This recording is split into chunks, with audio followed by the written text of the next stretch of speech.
Para sa magtatanong kung paano ko ginawa to, tara, gawin natin to. Let's go. Diretso na agad tayo sa CapCut mga lods. Tignan nyo na lang kung pinagagawa ng mukhang taong yan. Kunyaring may inihagis na sunglasses, tapos kinuha niya, ibinulsa, tapos kunyaring wala na yung salamin o sunglasses, tapos kunyaring nag-Spider-Man wave siya, nilagay niya yung salamin, yan lang. Then, start na tayo mga lods, punta tayo dun sa harap. Focus tayo sa pagkumpas o yung pagbato niya.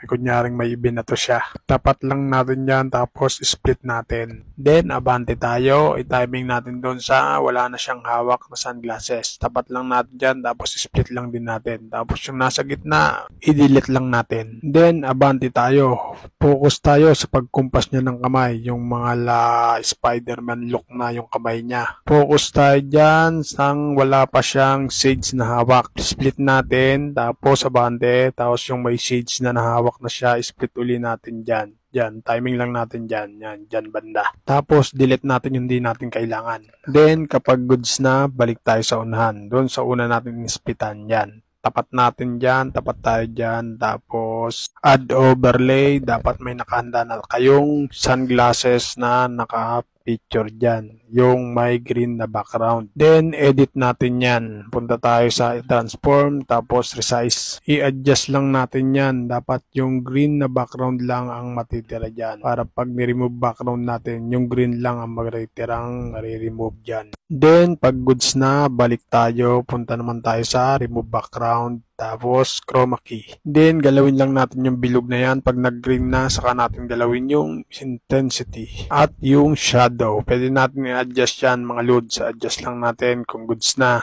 Kapag goods na, stay pa rin tayo dyan sa sunglasses na yan. Paliitin natin yan. Pantayin natin dun sa sunglasses na hawak niya. Basta itatapat lang natin yung kasukat na niya.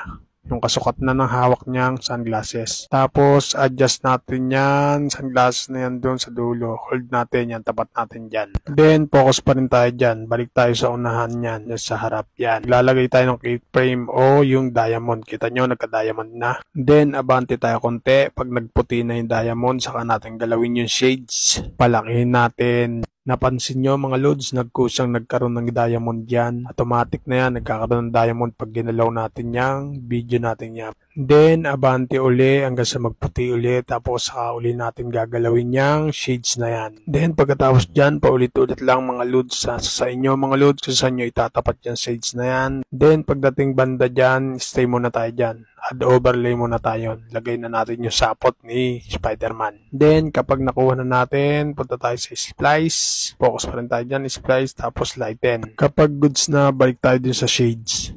Adjust natin, baba natin dyan para mapatapat ng sapot niya. Tapos, saka tayo pumunta doon sa sapot. Itapat lang natin dyan yung dulo ng sapot sa shades na yan. Yan. Itapat lang natin yung dulo ng sapot dyan sa shades na yan. Then, balik ulit tayo dun sa shades. Adjust natin, palakihin natin. Tapos, abante konti. Tapos, saka natin galawin yung shades. Tatapat natin yan dun sa kamay niya.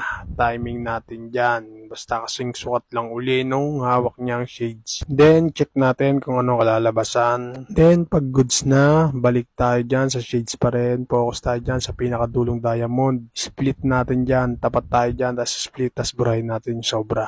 Then, finally, pag all goods na, check natin. Pag all goods na, ready to export natin mga loads. Sana nasundan. Medyo nakakalito sa una lang yan mga loads, pero pag nag-focus kayo sa ginagawa nyo, matututuhan nyo rin yan. At masusundan din ang mga magic trick kay CapCut. Paano mga loads? Salamat sa inyong panonood at thank you Lord.